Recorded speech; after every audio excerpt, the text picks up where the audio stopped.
নমস্কার বন্ধুরা, চলে আসলাম আর একটা রান্নার ভিডিও নিয়ে। আপনারা রান্নাটা দেখুন, খুব ভালো লাগবে। এখানে আজকে আমি মোরলা মাছের টক করব। তা সর্ষে আর শুকনো লঙ্কা ফোড়ন দিয়েছিলাম, আর কিছুটা পরিমাণে আমি তেঁতুল ভিজিয়ে রেখেছিলাম। তারপরে সেটাকে ভালো করে ছাঁকনি দিয়ে ছেঁকে নিয়েছি। তারপরে তেঁতুলটা দিয়ে দিলাম, আর দিয়েছি এখানে লবণ, হলুদ, আর দিলাম চিনি।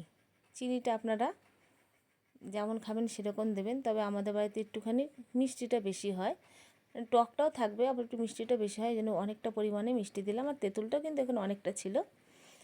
আর মোরলা মাছগুলো আমি ভেজে রেখেছিলাম, সেই মাছগুলো দিয়ে দিলাম।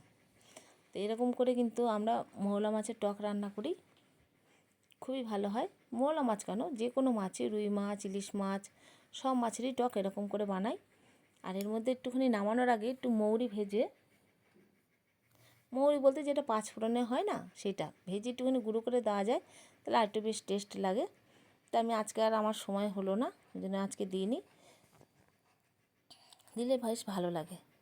এবার নামিয়ে নেব। হয়ে গেছে আমার রান্নাটা। কেমন হলো অবশ্য করে বলবেন। ভালো থাকবেন সবাই, টাটা।